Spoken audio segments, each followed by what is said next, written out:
All right.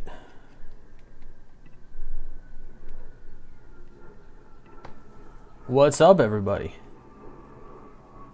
Hopping on here, always making sure that the connection is good, strong, looks good. I think I've got it, man. I think we got it. I'm gonna share this. So hey, happy Easter again.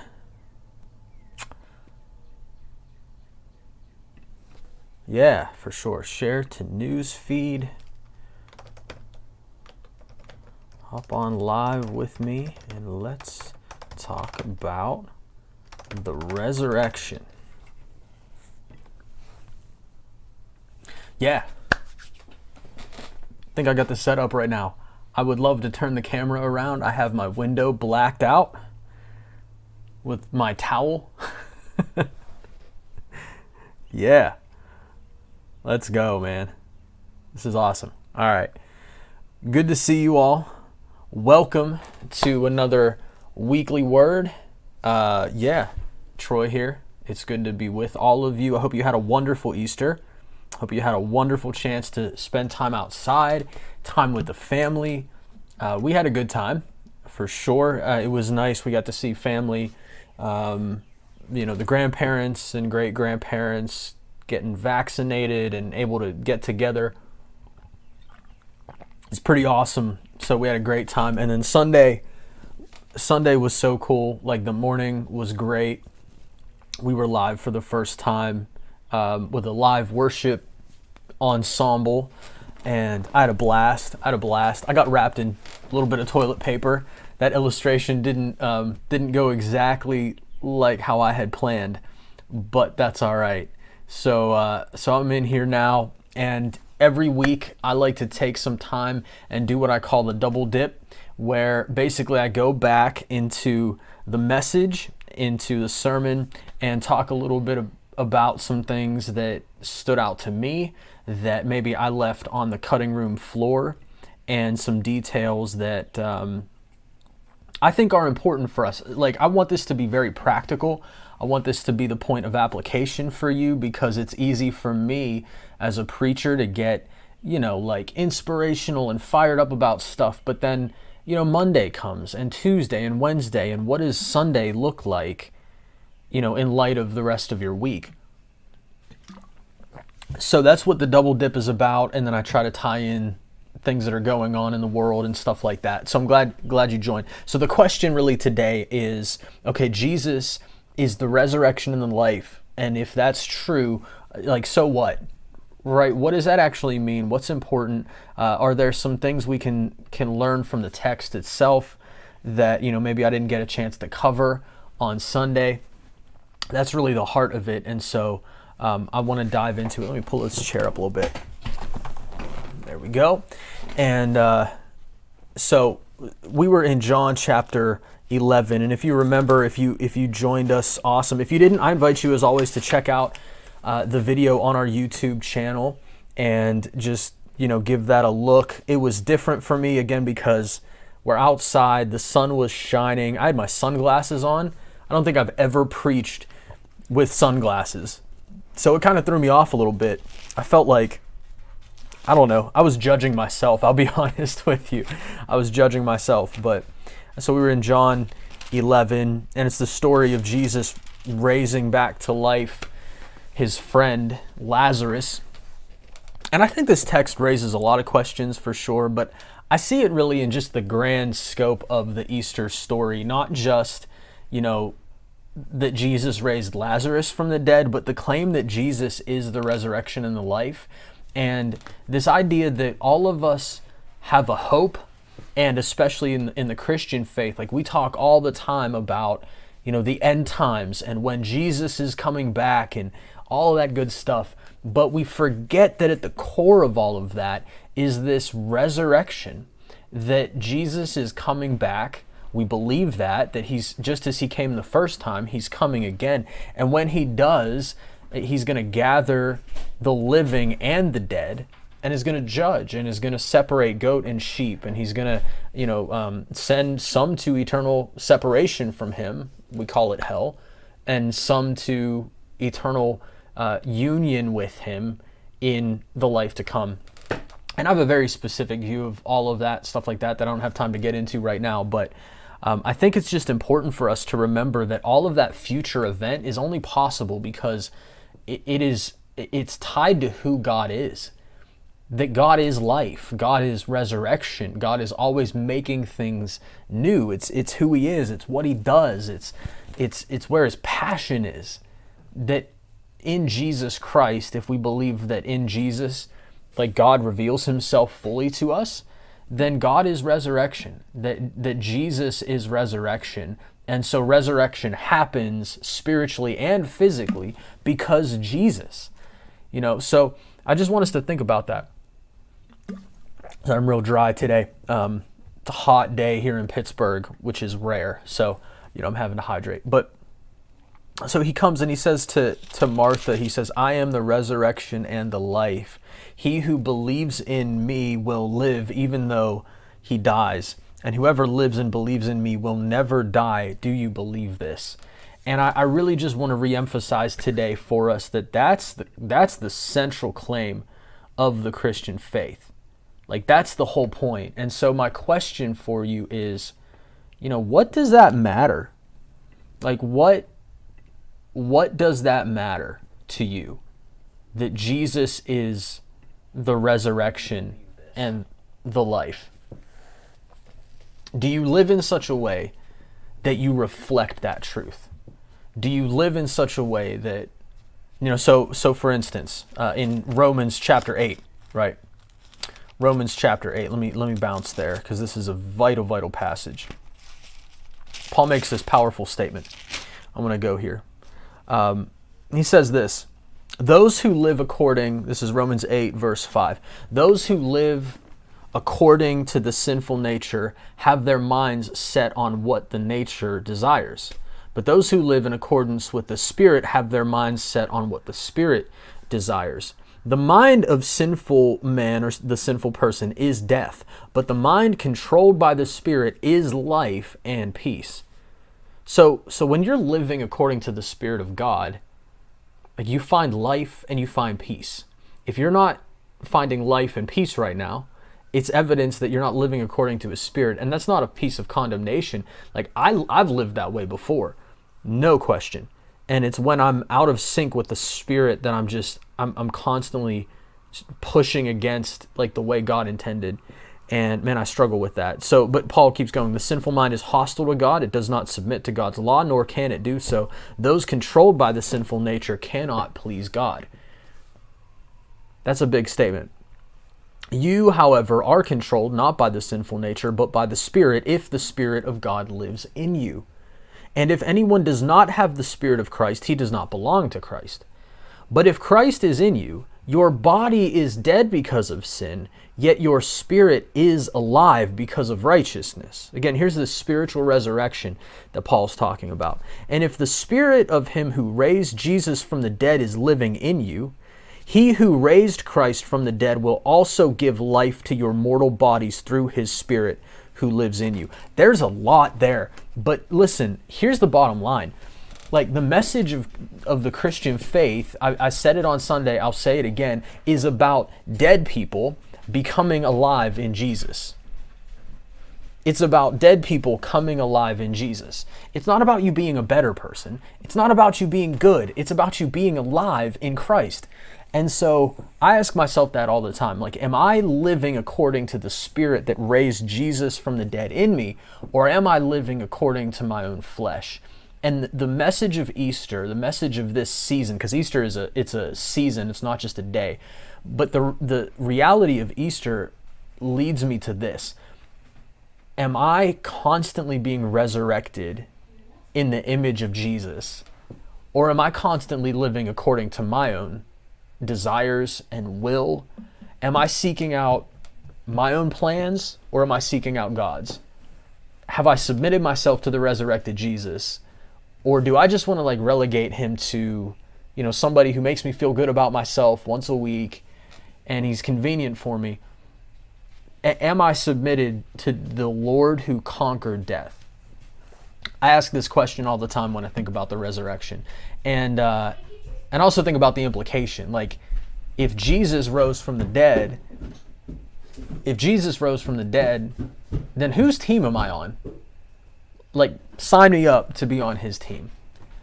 And I think part of the problem is we have too many of us, and this is what I said Sunday with the illustration with the toilet paper. Too many of us live stuck in our burial clothes. So those habits and patterns and thoughts and labels that have been put on us that are contrary to the will of God, like, we live trapped by those things. We live enslaved to them. And it's the will of God that the same God who resurrects us spiritually and physically wants to give life to us every day. So that's my question for us this week. What burial clothes are wrapped around you right now that you need to let God rip off so that you can step out and actually live like Jesus and actually experience true life? Like, I want us to think about those things very seriously and realize that Jesus didn't just come to give us a nice experience or whatever, but that we would live a transformed life. Like, we would be able to be free from these things. Now, that doesn't mean we're going to be perfect. I don't think that, like, this side of eternity we're going to be perfect 100% of the time. But I do believe that we should have moments where that stuff gets stripped off and removed. So this week, ask yourself, what is it that's getting in the way of me living a resurrected life? And I do want to just touch on the fact that, like, I believe this really happened. So when you look in the Gospel of John, what you see is this pattern of the I am statements that we talked about. But then you see, just as famously in John, these 7 signs and wonders. It talks about, I'll flip there actually, at the end of the book of John. So what we believe about the book of John, I'll just give you these notes here, interesting, like, biblical stuff, that the Gospel of John is John's teaching to his churches that he planted and he pastored. And, he wrote them down, he told them in stories, and then over time, the church gathered all of that, put it together, and then kind of like made a few little editorial touches on it. And then that's what got released as the Gospel of John. So it's really John's teaching. It's his firsthand account, just gathered by his community. And so I want to highlight this.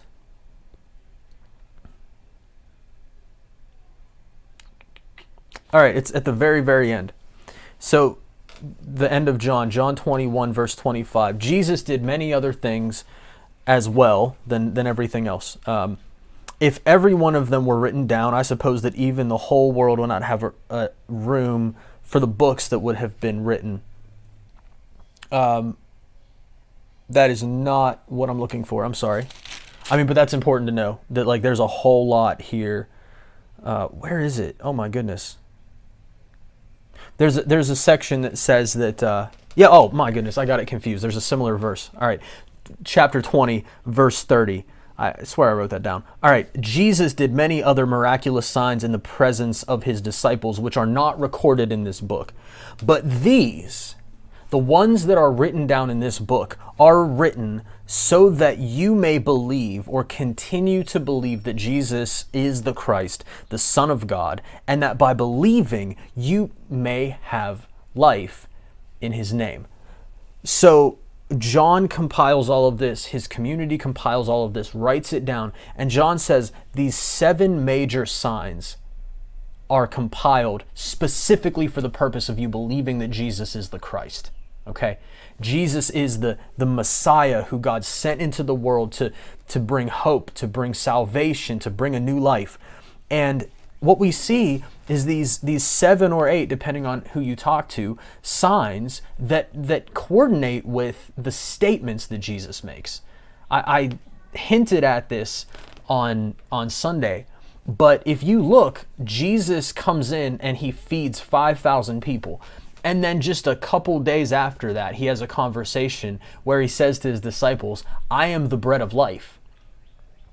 So he's interpreting for us what he did in the miracle. He heals a blind man, and then he says, I am the good shepherd. I am the gate. People come through me, right? So multiple times throughout the scriptures, this is what happens. Or again, the Jewish Feast of Tabernacles and these great signs and these great presentations they put on with the lighting of the candles and the pouring out of the water. And Jesus says, I am the light of the world. And then he gives light to all people. So I say all of that to say that all of this is culminated in John's version of the Passion narrative. So the Passion story of Jesus' death and resurrection was like the central story of the early church. Even before the Gospels were put down in writing, the church had these stories because they lived them, because they saw them. This was the central claim of Christianity. Like that Jesus actually died and he actually rose from the dead. People went to their death for this. People were martyred for this. People were stranded on islands. They were persecuted for this central claim, and they would not take it back. They would not refuse to acknowledge that Jesus is the Christ. Jesus actually rose from the dead, and they saw him. Okay? So that transformation tells me that the resurrection is the final sign that Jesus is the Messiah. And this is so important for us because at the end of the day, what we believe is that Jesus got up from the dead. And at the end of the day, I've said that a couple times, but ultimately, at the end of the day, however you want to say it, the message of the gospel is that Jesus rose again from the dead and has promised that we will rise too, bodily, okay?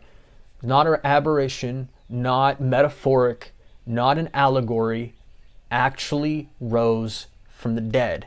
And the fact is, we believe that on the testimony of the people who were closest to him. Like you hear all the time in apologetics about this theory and that theory, and here's the evidence for this. At the end of the day, it's a statement of faith to believe that this man got up from the grave and he actually beat death. Because no one else has done that under their own power after being dead. Only Jesus did, because only Jesus is the Messiah. Only Jesus is the one that God promised. What that tells me is that, one, everything's different. The way I see the world, the way I understand other people, the way I understand suffering, the way I understand evil, all has to be seen through that lens. I'm looking right now at my camera, at the church's camera, through a lens, and it is interpreting the image that I am sending it.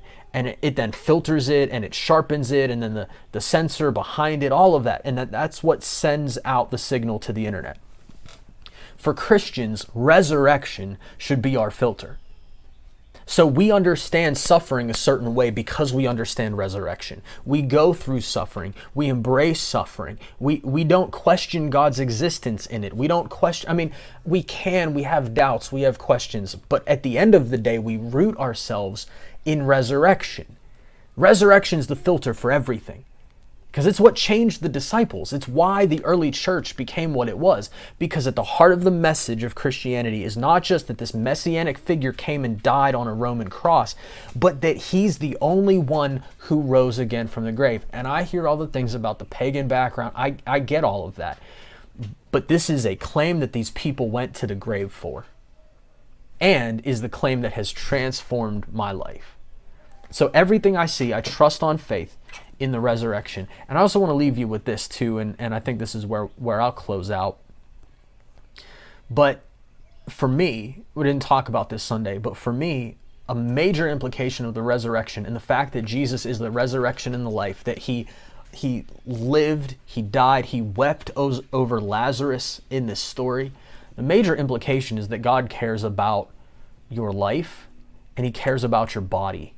And that's a sermon that I'm going to save for another time, and I've hinted at in the past, but we have such a horrible theology of the body here, especially in Western Christianity. We don't know what to do with this stuff because we've falsely attributed Paul's talking about the flesh to literally mean our body. So yeah, my body has desires and impulses and stuff like that, but it's more the system and the propensity that I have within myself to let that govern how I live that Paul's talking about when he talks about the flesh. But your body matters to God. And I want you to hear that today, that you've maybe been through something horrific, and maybe you've been told, listen, it's just the old body, you're going to get a new one someday. The resurrection of Jesus tells us that Jesus got up bodily from the grave, even after still having his scars in his wrist and his hands and his feet. And so what you went through matters to God. What you went through, what you faced, the pain you've experienced, the trauma, all of it matters to God, and God is in the business of redeeming all of it. So I want you to hold on to that hope, that just as someday the final hope is that the resurrection is going to reclaim and heal all of those things, all of those pains, even now, God cares about your body. Not just what was done to it, but what you do with it. And man, I struggle with that. Like, I love sweet stuff, you know what I'm saying? Like, I love good food. I love ice cream. I love, I don't always love getting up and going to the gym. But there's a reason why Paul says that your bodies are the temple of the Holy Spirit. Because in Jesus's death, he rose again to save our bodies. So when God says, hey, there's a way that I want you to treat yourself, take that seriously, because it's what Jesus died for. So those are the takeaways. See everything through resurrection power. Live your life according to the Spirit that raised Jesus from the dead. Know that Jesus actually got up from the grave. It's not just a story we believe to feel good about ourselves, but we in the Christian faith believe he actually rose, and that because he rose again, he's coming again. And then your body matters. That's the double dip. Your body matters to God because Jesus died and rose bodily. He's not just a ghost. He actually had flesh and blood, and he's going to redeem what you've been through. He's going to redeem the pain you felt. So even when it hurts, hold on to that hope that the resurrection power of God is still at work, and he will have the final say. So that's the double dip. I hope you're encouraged by it. Remember, believing that Jesus is the Son of God, and that by believing in him, you may have life in his name. There is life found in no other name, through no other source. It's only Jesus, and that's what we hold on to. I'm excited to start a new message series this weekend, Joy in the Jail Cell. We'll be walking through the book of Philippians together over the next 8 weeks or so. I'm really excited. It's one of my favorites in the scriptures, and I'm getting into it now. I'm fired up about it, and I hope you'll join us Sunday. It was awesome to worship with you in person, outside, which was excellent. And we're going to be looking to do more of those things. Be praying for us. We're looking for a place where we can do that. If we have to do it at the house we were at this weekend, we will absolutely do it. But we're praying that God would open the right door for us as a church. And we just need your help. We need you, not just in person, but online. You matter to us. We love you. You're a part of this church family. So if you watch this, if you're on YouTube, hit the thumbs up, share, subscribe. Don't forget to subscribe because, algorithms and all that good stuff. And online too, on Facebook, like, for some reason, the algorithm does not like us. So, man, we need your help to change that. Interact, comment, like, share, and we will see you next time. Grateful for all of you. Waiting for ProPresenter to respond. It's being slow. Love you. I'll catch you next time.